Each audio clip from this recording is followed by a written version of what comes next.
Welcome to Creepy Warehouse Game, the game. Game I just finished recently, and this is going to kind of serve as a walkthrough slash update from the last video I made, so you can see some of the changes that I've made. Biggest one being right now, as you can see, I kind of put in an actual title card with some creepy music in the background. Basically, I just want to have that map there to kind of give you a rough idea of what the area looks like, even if you don't really know what you're looking at for the first time when you're playing this game. You can kind of get a sense of the donut shape of the entire level. But so if you're just tuning into this for the first time, basically the idea of the game is you want to look for 8 pages, which will unlock locks on the door, which will allow you to go and escape the level and beat the game. These pages will kind of be randomly assigned to different locations, but all within a similar area. And then to make it a little more challenging, there's a monster that you can kind of see in the background over here. That if you look at them, you'll start losing your sanity, and if you lose all your sanity, game over.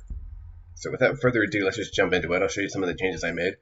We have basically a UI or a canvas that exists inside the actual map that just gives you instructions of how to play.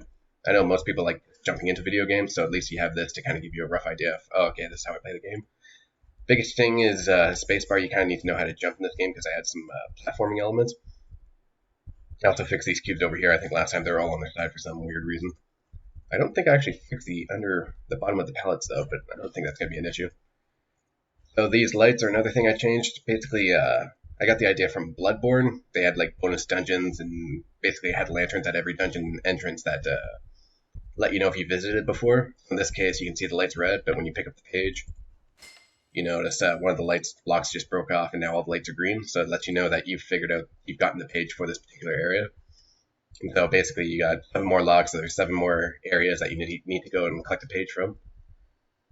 That's basically a lot of information, but I didn't want to just do a text box, so I thought maybe this would convey it all visually of what you're supposed to do in this game. Especially when you got to sign that here, it says find all the pages and maybe come back here.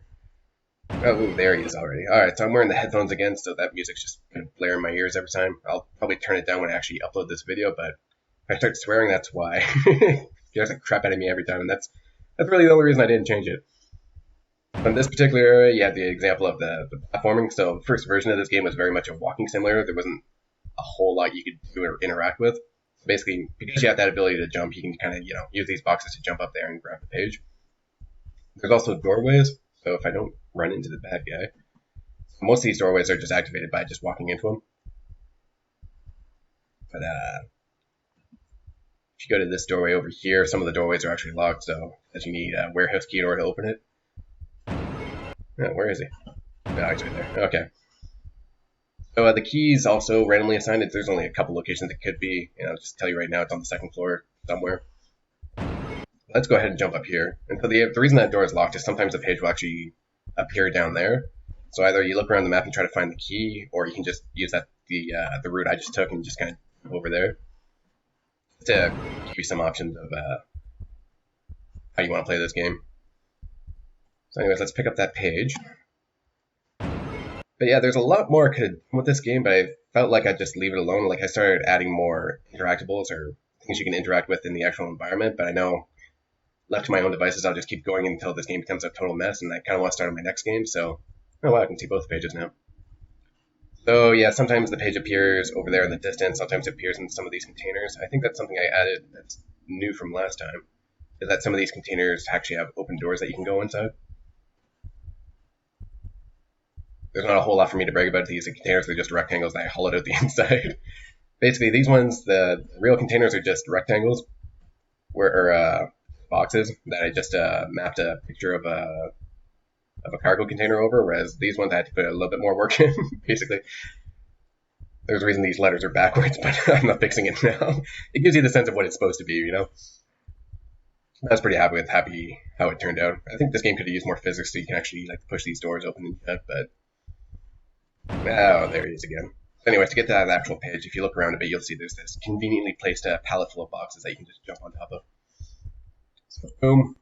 It's kind of tricky, I said there's one page for each zone, but this is kind of like 2 zones that were merged into one just to have a really big room that feels differently. I did my best to try to give each zone its kind of own feel to it so you don't get lost too much, even though it's just a giant circle. When you're first playing it for the first time, it might not feel that way, though, so it's easy to get lost in.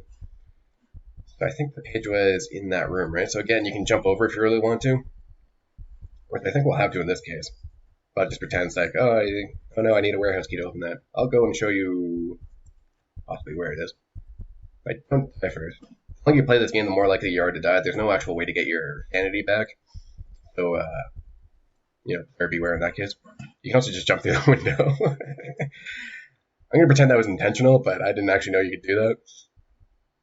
I think I found that out recently, but I'm like, if someone's playing the game and they figure that out on their own, I mean, they deserve to be able to do it. Oh, there he is again. Alright, so we got the pages for this zone, so let's move on to the next area. I don't think there's much more that I changed with this. I think I just slightly altered the positions of all these containers, so it was easier to jump around on. But obviously it makes it a lot easier to look at the bad guy, which is not something you want to happen. Alright, so let's just move on. And yeah, so now we're in the box maze. I call it the box maze just because that was the nickname. That was originally the intent of this area.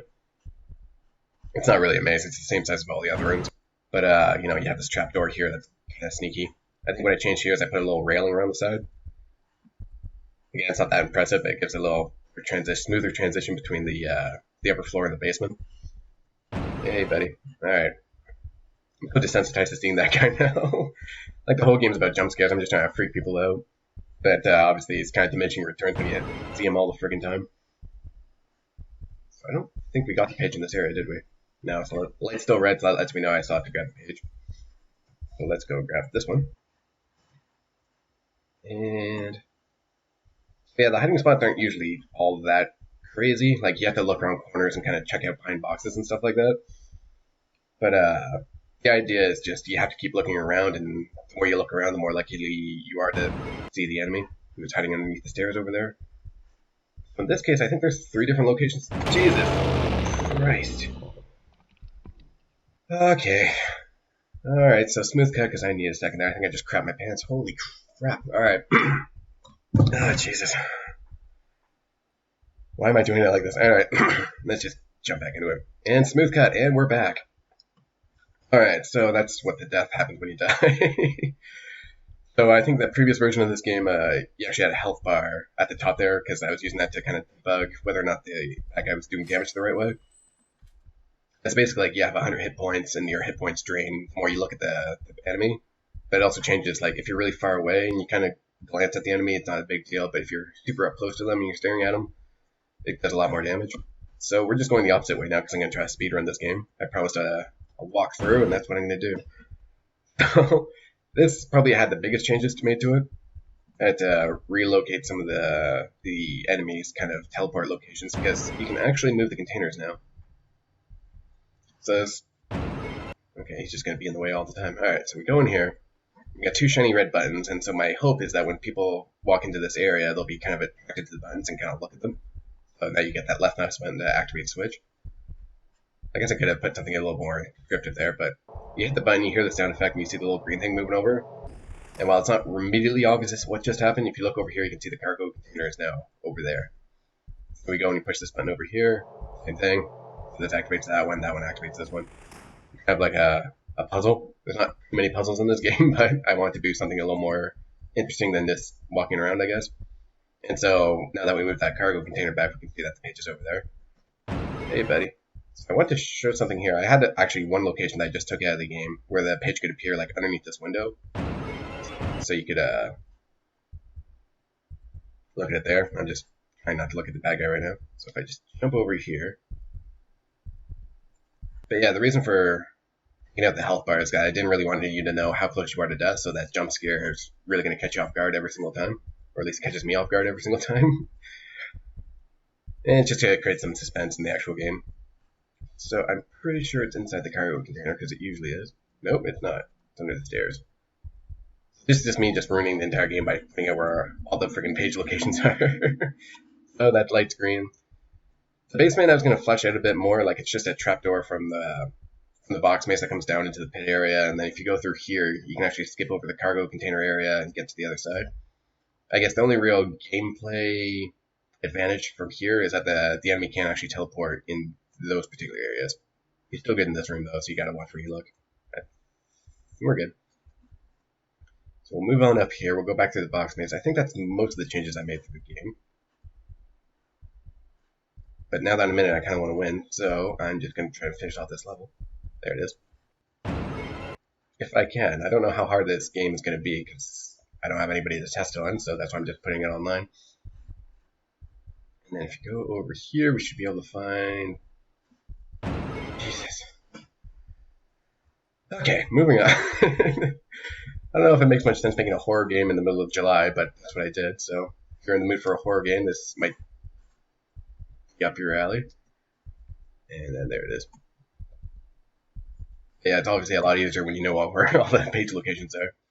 Alright, so he's over there, so we're going to walk around the other way. Now that we found a few pages, though, he's going to get a lot more aggressive. Basically, the way the, I don't know if I explained it in the last video, but the way the difficulty works is, at first he can only teleport very far away from you, or he can only pick teleport points that are far away from you. And he only moves around like every 30 to 45 seconds. But as you collect more pages, he'll teleport around a lot more rapidly, and he'll teleport closer and closer to you, or he'll have which options available. And I think, oh, we got them all. Nice. I'm like, oh man, I hope we actually beat it this time. I don't want to die again. So you get through here, well, now that we found all the pages, the door opens, and it's all nice and magical. So you walk in there, and boom. And good job, thanks for playing. So that's basically the game. I'm looking forward to making the next one, so I want to wrap this one up, but this took about 3 weekends to make. I think I had the basic idea gameplay down in the first weekend. The second weekend was mostly spent making all the props for all the boxes and the environment, and then just trying to figure out how the map was going to fit together.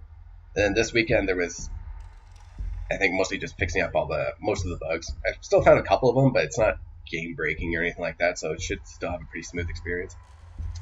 But so if you've watched all the way to this part of the video, thanks for watching, and we'll see you next time with hopefully a brand new game, or at least one in development. See you later.